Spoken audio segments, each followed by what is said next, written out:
जय हिंद। चीनी नौसेना को हिंद महासागर में चढ़ रहे दुस्साहस को रोकने के लिए भारतीय नौसेना ने MS-16 रोमियो हेलीकॉप्टर के जो टेंडर दिए थे वो जल्द ही अब भारत को मिलने जा रहे हैं। ये हेलीकॉप्टर 24 की संख्या में भारतीय नेवी को दिए जाएंगे। इस हेलीकॉप्टर की क्या क्या विशेषता होंगी, इसके स्पेसिफिकेशन, हथियार, सेंसर, रडार, सोनार, इसके बारे में डिटेल से समझते हैं हम लोग। देखिए, ये हेलीकॉप्टर अपनी क्षमता को अमेरिका के नौसेना में काफ़ी बार साबित कर चुका है। कई युद्धों में ये भाग लिया है, जिससे कि इसकी काबिलियत को बहुत अच्छे से परखा जा चुका है। ये बहुत ही मॉडर्न हेलीकॉप्टर है। कोई भी हेलीकॉप्टर जो होता है उसके मेनली उसके सेंसर वगैरह से पहचाना जाता है। इसे सबमरीन हंटर कहा जाता है, क्योंकि ये जो समुद्र के नीचे चलने वाली पनडुब्बियां होती है, जिन्हें साइलेंट किलर कहा जाता है, ये उन्हीं को मार देता है। हालांकि ये जमीनी सतह पर भी हमला कर सकता है। कोई लुटेरे वगैरह आते हैं तो उनके भी कर सकता है। ये मल्टी रोल है। इसकी A to Z चीज़ों को समझिए। देखिए, किसी भी हेलीकॉप्टर या कोई भी वाहन अगर आप लेते हैं तो सबसे बड़ा दिक्कत होता है उसके एकोमोडेशन का। अगर वो बहुत बड़ा हो जाएगा तो आप उसे एकोमोडेट नहीं कर पाएंगे। तो किसी भी हेलीकॉप्टर में दो चीज़ें बड़ी हो जाती हैं। एक उसका रोटर जो होता है, रोटर मतलब जो उसका डायना घूमता है। दूसरा उसका टेल वाला भाग, ये वाला टेल वाला भाग। तो इसमें क्या खासियत है कि इसका जो रोटर है वो घूम जाएगा, फोल्ड हो जाएगा, और ये पिछला हिस्सा भी फोल्ड हो जाएगा, छोटा सा पार्ट इसका बच जाएगा। तो फोल्ड हो जाने की वजह से देखिए, ये हेलीकॉप्टर, इसका रोटर जो था डायना घूम गया, पीछे से ये जो डायना निकला था, टेल रोटर उसी पे लगा रहता है, ये डायना ही पीछे से घूम जाता है, जिस वजह से ये काफ़ी छोटा हो जाता है। और इसे छोटे से छोटे शिप पर भी लैंड कराकर उसे एकोमोडेट रख के और फिर उसे टेक ऑफ करा के भेजा जा सकता है। सबसे पहला सेंसर जो इसके एकदम थुथुर पे लगा हुआ है, देखिए ये जो सेंसर देख रहे हैं ना, थुथुरे पे इसे लेकर इसे घूम रहा है, एकदम थुथुर पे जो सेंसर लगा है, ये वाला सेंसर, इसे हम लोग कहते हैं फॉरवर्ड लुकिंग इंफ्रारेड सेंसर। तो ये आगे से देख लेता है कि कौन सी चीज आ रही है। देखिए, क्वांटम थ्योरी क्या कहती है कि दुनिया का कोई भी चीज है ना, वो कुछ ना कुछ हीट उत्पन्न करता है। आप दुनिया की जमीन को भी देखिएगा तो 15 डिग्री टेम्परेचर उसका भी रहता है। तो हर चीज का कुछ ना कुछ टेम्परेचर रहता है। उसी टेम्परेचर के हिसाब से वो कुछ रेडिएशन छोड़ती है, जिस रेडिएशन को ये आपका फॉरवर्ड लुकिंग इंफ्रारेड सेंसर जो एकदम सामने ही लगा हुआ है, वो इसको क्या कर लेता है, पकड़ लेता है और उस हिसाब से एक इमेज बना देता है। जैसे पेड़ है तो उसका इमेज थोड़ा धुंधला बनेगा कि पेड़ का टेम्परेचर कम रहता है। आदमी का टेम्परेचर ज्यादा रहता है 37 डिग्री सेल्सियस, तो उसको एकदम चटकार बनाएगा। आप यहाँ देखिए, पेड़ वगैरह है, इसका इमेज धुंधला है, जमीन का और धुंधला है, यहाँ कुछ आदमी बैठे हुए हैं लोग, उसको आराम से ये डिटेक्ट कर सकता है। अतः दुश्मन का कुछ भी, अगर कोई मिसाइल भी आ रहा है ना, तो उस पर भी कुछ ना कुछ रेडिएशन होगा। आगे दुश्मन का जहाज है, कुछ भी है आगे, भले रडार में नहीं आएगा लेकिन उसका इंफ्रारेड सिग्नल तो आएगा, तो ये आराम से पकड़ सकता है। इसका ये फॉरवर्ड लुकिंग इंफ्रारेड सिस्टम, इसको एकदम सामने ही दिया जाता है। और मान लीजिए कि अगर इसी को कोई दुश्मन पकड़ ले तब, तो इसके लिए साइड साइड में ना सिलिकॉन के कई कैप्सूल बनाए गए रहते हैं, जो नकली फ्लेयर्स को, नकली इंफ्रारेड को छोड़ता है और जो दुश्मन के आ रहे इंफ्रारेड को भटका सकता है। इसलिए ये दुश्मन को पकड़ लेता है और खुद इसको पकड़ना काफ़ी मुश्किल हो जाता है।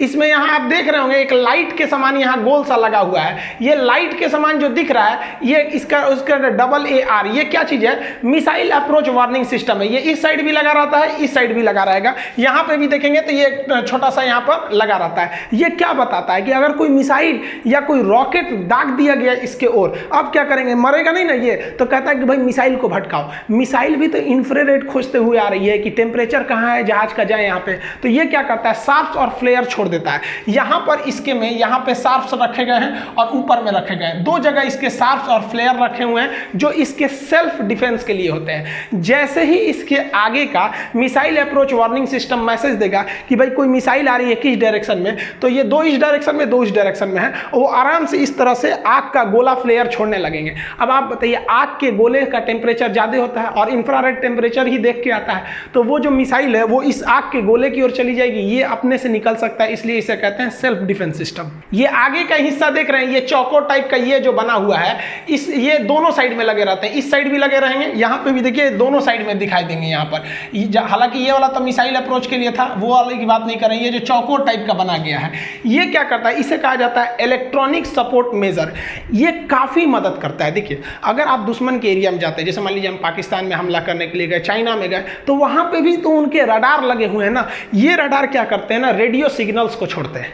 अब हर चीज की एक क्षमता होती है, जैसे हम किसी को घूंसा मारेंगे, यहां पर रहेगा तो तगड़ा मारेंगे, थोड़ा दूर रहेगा तो हल्का लगेगा, और थोड़ा दूर रहेगा तो बहुत हल्का लगेगा। उसी तरह रडार का रेंज होता है।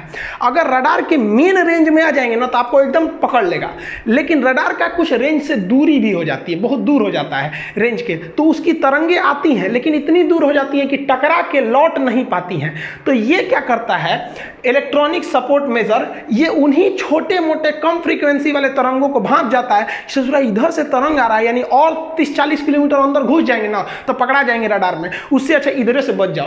तो दुश्मन का रडार कहाँ है, उसके लूप होल को हम आराम से पता कर सकते हैं। इसलिए इसे गुजरात, राजस्थान, पंजाब और कश्मीर के एरिया में इसको 2-3 बार घुमा दीजिए तो आराम से पकड़ लेगा कि पाकिस्तानी जो एयरफोर्स है उसका जो रडार है उसमें लूप होल कहाँ है, कहाँ से हम लोग एंट्री मार सकते हैं। तो ये काफी सेंसिटिव होता है, जहां इस पर टकराया कोई भी तरंग तुरंत बता देगा इसे, जो तरंग टकराया है इधर मत जो, नहीं तो मार देगा तुमको। इसके नीचे देखिएगा ये गोल सा एरिया जो थरिया की तरह गोल सा लगा हुआ है, इसे हम लोग कहते हैं मल्टी मोड रडार। अब कुछ लोग कह रहे हैं कि ये सोनार है, भाई साहब सोनार हवा में काम नहीं करता, वो पानी में काम करता है। ये क्या करता है, ये रडार है मल्टी मोड रडार। ये जब हवा में जाता है तो ऊपर ऊपर रडार पे देख लेता है कि पानी के ऊपर अगर कोई शिप चल रही है, पानी वाली जहाज, तो इसको भी मारना जरूरी है कि नहीं, तो एंटी एयरक्राफ्ट मिसाइल से मार देगी इसी को। और नहीं तो कोई पनडुब्बी जो है उसका ऊपरी पेरिस्कोप, पनडुब्बी जो होती है ना पानी के अंदर रहती है और तो सा पेरिस्कोप निकाल के झांक रही होती है कहाँ कौन है, तो ये रडार जो है पानी के ऊपर हो रहे थोड़े मोड़े हलचल को भी पकड़ सकता है। तो पनडुब्बी या तो पूरी बाहर है या उसका पेरिस्कोप निकला है या कोई शिप है, आराम से उसको डिटेक्ट कर लेगा। और डिटेक्ट कर लेगा तो क्या उनका आरती उतारेगा? नहीं, इसके लिए रखा है ये हेलफायर मिसाइल। जैसे डिटेक्ट हुए समुद्री सतह पर या जमीन पर कोई भी टारगेट, इस जहाज का जहां भी मल्टी रोल रडार नीचे से पकड़ा तुरंत मारेगा हेलफायर मिसाइल। ये हेलफायर मिसाइल 8 की संख्या में होते हैं, इसके दाहिने साइड के हार्ड पॉइंट में और 4 बाएं साइड के हार्ड पॉइंट में 4-4 8 लगे रहते हैं। ये काफी दूर तक हमला करते हैं, बियॉन्ड विजुअल रेंज, और तुरंत हमला करके निकल जाता है। अब पनडुब्बी का क्या होगा, पनडुब्बी को कैसे पकड़ा जाएगा? पनडुब्बी तो समुद्र के अंदर रहती है, तो पनडुब्बी को पकड़ने के लिए सोनार की जरूरत होती है। सोनार को जब पानी के अंदर भेजिएगा तभी काम करेगा, बाहर नहीं काम करेगा। तो सोनार को भेजने के लिए 2 तरह का ये सोनार का यूज करता है। एक सोनार का यूज करता है लॉन्चेबल, यानी फेंक के अपने उड़ जाएगा, और ये क्या करता है, ये डूबता नहीं है, इसको उस तरह से डिजाइन किया जाता है पानी के अंदर चला जाता है, पूरी अंदर नहीं डूबता है, और वहां से वो देखते रहता है और इसे मैसेज करते रहता है, डाटा लिंक के थ्रू मैसेज कर देता है इसको यहाँ है। ये कब प्रयोग किया जाता है? जब मान लीजिए इस हेलीकॉप्टर को पता है कि यहाँ रुक के रहना ठीक नहीं है, अगल बगल से दुश्मन का रडार हमको देख सकता है, क्योंकि इसका इलेक्ट्रॉनिक सपोर्ट सिस्टम बता देगा कि रडार आसपास में है। तो ये क्या करेगा, लॉन्चेबल भेज के भाग जाएगा, ये उसको भेजते रहेगा कि हाँ इतना एरिया में कोई पनडुब्बी है।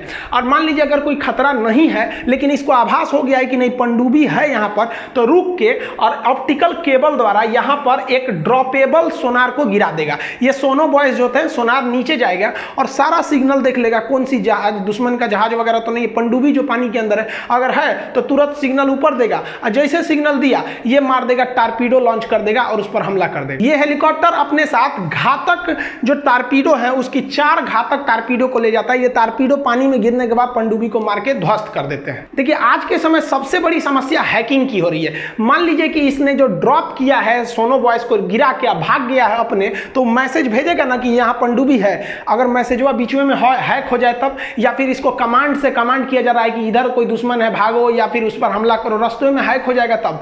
तो इस हैक को बचने के लिए हमें एक डेटा लिंक की जरूरत होती है, वो बहुत ही सिक्योर डेटा लिंक होता है, उसी हैकिंग नहीं किया जा सकता है। तो इस डेटा लिंक को करने के लिए एक हम लोग को रिसीवर ट्रांसमीटर लगाना होता है। आप यहाँ दिखेगा इसमें, तो यहाँ एक धड़ गोल टाइप का दिखेगा, इसे लगेगा कि घेंगा हो गया है। यहाँ देखिए तो घेंगा टाइप का दिख रहा है, ये गोल टाइप का लटका हुआ है, तो ये जो है डेटा लिंक है। आगे भी है, अब पीछे भी देखिएगा तो यहाँ पे एक ठो लटका हुआ है ये वाला, तो ये जो है ये क्या करते हैं, इसका डेटा लिंक है सब। ये एकदम सिक्योर डेटा को भेजता है कि जो सिग्नल इसके पास आ रहा है, जो कॉल आ रही है, जो मैसेज आ रहा है, वो कहीं लीक नहीं हो सकता है। तो ये बहुत जरूरी है डेटा लिंक का होना। मान लीजिए या समुद्री तट पर गया या समुद्र में कोई लुटेरे आ गए हैं या छोटी मोटी जहाज है तो उस पर मिसाइल नहीं ना मारेगा। आप गधा को मारना है, एगो गोली मार दीजिए वहां पे, कि ऊपर मिसाइल मारिएगा वहां पे।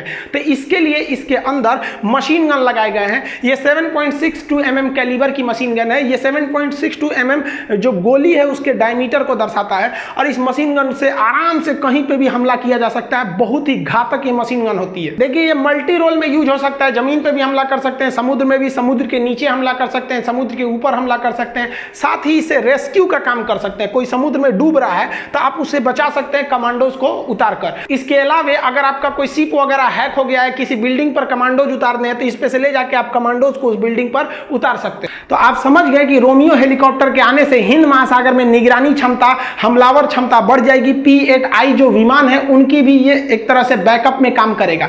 लेकिन हर चीज की कुछ अच्छाइयां होती हैं जो हम आप बता दिए, लेकिन इस चीज की कुछ कमियां भी होती हैं। ये हेलीकॉप्टर जो होता है ज्यादा दूर तक नहीं जा सकता है, और आपको पता है कि पृथ्वी गोल है। पृथ्वी गोल होने की वजह से आप कोई भी सिग्नल भेजते हैं तो चारों ओर नहीं जाता है, वो हॉरिजॉन्टली ऐसे फैल जाता है। इसलिए आपको क्या करना पड़ेगा, जैसे मान लीजिए जैसे पृथ्वी गोल है तो यहाँ की जानकारी लेना है तो यहीं से सिग्नल भेजेंगे तो सिग्नल इधर चला जाएगा, आपको इधर जाना पड़ेगा। तो पृथ्वी के गोल होने की वजह से समुद्र के दूरी तक में आप 500-600 किलोमीटर से ज्यादा दूर तक अगर सोचेंगे कि हम निगरानी कर ले तो सिंपल रडार से नहीं हो पाएगा। हेलीकॉप्टर उतना दूर नहीं जा पाता है क्योंकि इसकी कमियां होती है, हेलीकॉप्टर बहुत बड़ा नहीं हो पाता है।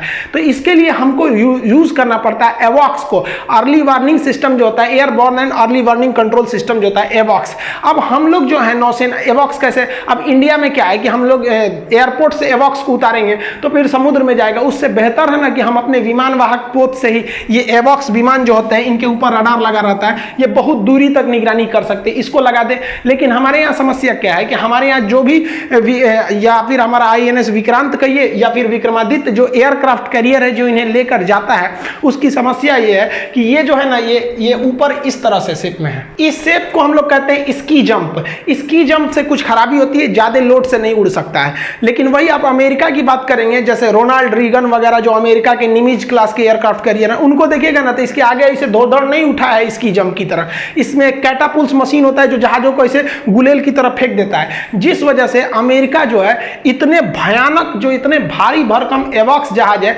जिसे हॉक आई कहते हैं, ये अपने एयरक्राफ्ट से उड़ा सकता है और भारत नहीं उड़ा सकता है। जिस कारण अमेरिका जो है खुद क्या करता है, दूरी पर बैठा है, और ये जो इसका रडार है जहाज का वो तो निगरानी कर ही रहा है। इसके अलावे इसका जो हॉक आई एवॉक्स है वो भी यहां से उड़ान भर के दूर तक जा सकता है। अब हमारे पास इस तरह का कैटापुल नहीं है, फिर भी इसमें भारत सरकार कहीं गलती कर रही है। नेक्स्ट वीडियो में हम आपको समझा देंगे कि ये हॉक आई की विशेषता क्या होती है, किस तरह से कैटापुल से लॉन्च किया जाता है। इस वीडियो में आई होप आप रोमियो हेलीकॉप्टर के बारे में समझ गए होंगे। आगे इसी तरह से डिटेल इंफॉर्मेशन हम आपको हॉक आई के बारे में और जो एवॉक्स रडार होते हैं और ये स्की जंप और ये कैटापुल्स में अंतर बता देंगे, एयरक्राफ्ट कैरियरों के बारे में। मिलेंगे अगले वीडियो में, तब तक के लिए जय हिंद।